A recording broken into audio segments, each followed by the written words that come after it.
মধ্যপ্রাচ্য যুদ্ধে বিশ্ব অর্থনীতিতে স্থবিরতা, শ্রমিক আন্দোলনেও রেকর্ড গড়তে যাচ্ছে চট্টগ্রাম বন্দর।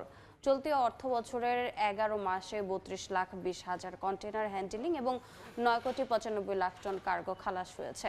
প্রবৃদ্ধির এই ধারা অব্যাহত রাখতে রাজনৈতিক স্থিতিশীলতা বজায়ের পাশাপাশি বন্দরের সক্ষমতা বাড়ানোর বিকল্প দেখছেন না ব্যবসায়ী নেতারা। শাখাল ত্রিপুর ক্যামেরায় বিস্তারিত জানাচ্ছেন কমল দে।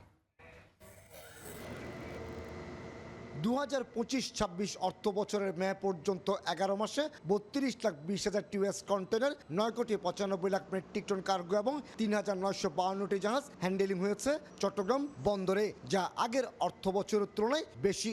পাশাপাশি বছর শেষে মোট 35,42,000 কন্টেনার, 10,69,00,000 মেট্রিক টন কার্গো পণ্য এবং 4,317টি জাহাজ হ্যান্ডেলিংয়ের আশা করছে কর্তৃপক্ষ।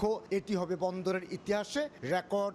4,300-র উপরে জাহাজ আমাদের চট্টগ্রাম বন্দরে আসবে বলে আমরা আশা করছি, এবং আমরা যদি তিনটা ক্ষেত্রেই ধরি, আমরা অতীতের সকল রেকর্ড ভঙ্গ করে নতুন রেকর্ড সেট করব বলে আমরা আশা করছি। গত ফেব্রুয়ারির শেষ সপ্তাহে শুরু হওয়া মধ্যপ্রাচ্যে অস্থিরতার প্রভাবে টালমাটাল বিশ্ব অর্থনীতি, এর মাঝে আবার দাবি আদায়ে চট্টগ্রাম বন্দরের শ্রমিকদের ধর্মঘট। তারপরও দেশের আমদানি পরিস্থিতি স্বাভাবিক থাকায় এ প্রবৃদ্ধি বলে মনে করছেন ব্যবসায়ীরা।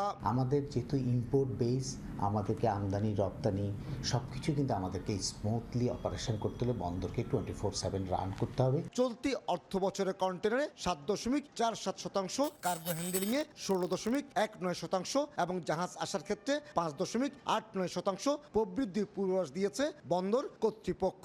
আমদানি রপ্তানি বৃদ্ধি পাচ্ছে, এটার মূল আসলে কারণ আমি মনে করি যে ব্যবসায়ীরা মনে করছে এখন একটা স্টেবল গভর্নমেন্ট আছে। লয়েড লিস্ট অনুযায়ী বিশ্বের ব্যস্ততম 100 বন্দরের মধ্যে চট্টগ্রাম বন্দর 68তম হল। কন্টেনার হ্যান্ডেলিংয়ে প্রবৃদ্ধি চলতি বছর তালিকায় এগিয়ে আসার সম্ভাবনা তৈরি করেছে। নানা সংকটের মাঝেও যেহেতু এই বন্দর কন্টেনার এবং কার্গো হ্যান্ডেলিংয়ে রেকর্ড করছে, আর তাতে বলা চলে গতিশীল রয়েছে দেশের সামগ্রিক অর্থনীতি। চট্টগ্রাম বন্দর থেকে কমল দে, সময় সংবাদ।